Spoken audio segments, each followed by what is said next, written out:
Live from the Scripps Studios, this is 10 News. Investigators are still trying to figure out why an elderly couple's car plunged off an embankment in La Mesa this evening.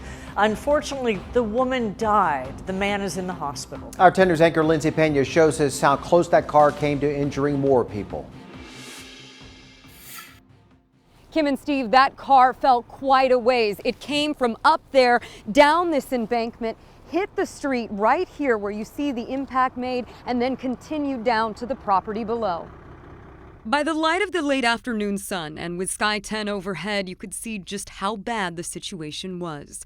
People living nearby heard the crash and came running to see what had happened. Yeah, it was a car upside down, and it just missed the neighbor's house, and the smoke coming from the engine upside down. And investigators say there were two people in the car, an elderly couple in their 90s who lived in a home at the top of the hill. At this point, it's unclear why the car lost control, but the roads in this area can be difficult to navigate. Yeah, they're very narrow. There's not really guardrails, so you just have to drive slow and careful. Although first responders were there within minutes, it was too late for the woman. She died at the scene, but the man was rushed to the hospital with serious injuries. The man living on the property where the car ended up says he was shocked. So I ran back there and I saw the car pinned into the wall there. And amazed the car didn't fall right into his home. Yeah, I missed the house by about 10 feet?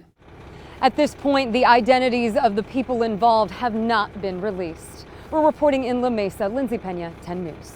San Diegans have a cold night ahead with temperatures expected to drop below freezing in some parts of the county. It is a sight San Diegans don't see very often. And we have team coverage of our cold temperatures. We begin with weather anchor Christina Robinson. She's tracking our conditions. Hi, Christina. Hi there, and we are talking temperatures as low as 24 degrees in some communities. Right now, a freeze warning in effect for inland and mountain and deserts, I should say. And you can see sub-freezing temperatures are definitely expected, ranging anywhere from 36 to 24. And patchy frost also possible. Here's where those temperatures are expected to bottom out. Notice that for the mountain communities, you're looking at very chilly night as well. Julian coming in at 22 degrees. Kearney Mesa 33. Chula Vista will be looking at temperatures of 39 degrees. Kimberly. Thank you. 10 News reporter Anthony Pura continues our team coverage in Ramona with how people are handling these cold temperatures. Anthony. At the Ramona ball fields, the cold didn't stop Little League practice. They love baseball. They're doing great. They don't care. And for parents, cold nights at the baseball fields are always beanies and blankets. At this hardware store, they've seen people stock up on the normal cold weather supplies. Wood chips were hot, space heaters too. This shelf was recently restocked. At this lakeside farm, the concern is for the animals. Well, we have shelters already built for the cows, for the donkey, for the sheep, for the goats. The cold and forecasted frost could also harm crops and vegetation. And early risers say it's the morning hours that winter is felt the most. In the morning, so wake up and just put on a hoodie and run to the car. In Ramona, Anthony Pura, 10 News. It'll be a chilly morning. We're also learning more tonight about the CDC's plan to care for U.S. citizens in quarantine when they're returned from Wuhan, China because of the coronavirus outbreak. MCAS Miramar is one of 4 military bases on standby to receive a flight containing those headed for quarantine. And our 10 News reporter Laura Acevedo is at Miramar, where a local father is hoping his family will be on one of those flights. He is Steve, and late tonight we have learned, according to him, that his wife and 2 children have received orders to head to the airport in Wuhan for a flight that will leave at 10 p.m. Wuhan time. That would be 6 in the morning tomorrow morning for us here locally. However, base officials tell us they have no confirmation that there is any flight headed to Miramar right now. I'm tired, I'm nervous. Ken Burnett has been in constant contact with his wife, Yanjun Wei, hoping she can soon come home from Wuhan, China, with their 2 young children. Yeah, I'm very nervous about all of this coming up. The couple says they received good news. orders to head to the airport for a flight leaving Wuhan at 6 a.m. local time.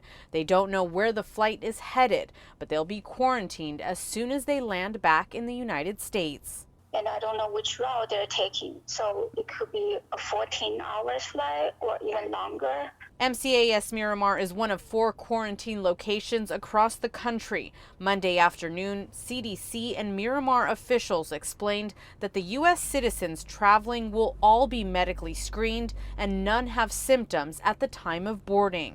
Once on base, they'll be quarantined at the consolidated bachelor quarters of the base with 0 access to military personnel. If they present symptoms, they will be moved to a local hospital for care.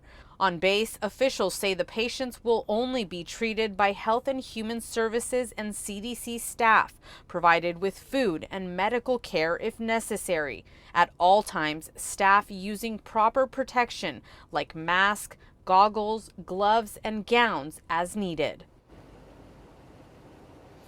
Now, CDC officials explained that the 14-day quarantine will start as soon as these U.S. citizens board the plane. They will be traveling also with a medical team the entire flight. But again, Miramar officials tell us that at this time, they have not received any notification about a flight heading to our local base. Reporting live from MCAS Miramar, Laura Acevedo, 10 News. Laura, thank you. The death toll in China from the coronavirus is now up to 425. There are also 3,200 new cases, bringing the total there to 20,000. In the meantime, there are 11 cases here in the U.S. and 6 here in California. Your voice, your vote. Tonight, the country anxiously awaits the results from the Iowa caucuses. A technical issue delayed reporting from the Iowa Democratic Party. They say it's not related to a hack or intrusion. Meantime, presidential candidates spoke to their supporters, trying to reassure them. We know there's delays, but we know one thing. We are punching above our weight. Preliminary poll numbers show the majority of caucus goers are looking for a candidate that can beat President Donald Trump in November. The president won the Republican caucuses earlier today. Democrats are now headed to New Hampshire, where the primary is set to start next week. And President Trump says he has no plans to postpone the State of the Union tomorrow as his impeachment trial comes to a close. Today, closing arguments were made before the Senate likely votes to acquit the president. Lead Democratic manager Adam Schiff said that the president could not be trusted.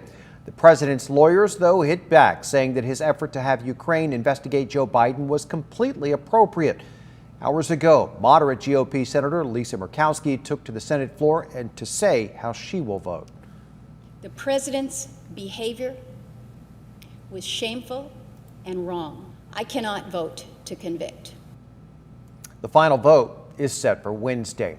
And President Trump, as we mentioned, gives his State of the Union address tomorrow. Our coverage starts with a half hour of 10 News at 5, followed by World News Tonight.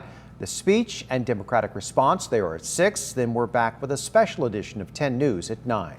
Right now, Coronado police are shutting down lanes on the Strand after a water main break. Our 10 News breaking news tracker was at the scene near Fiddler's Cove. And this happened just before 10 o'clock this evening.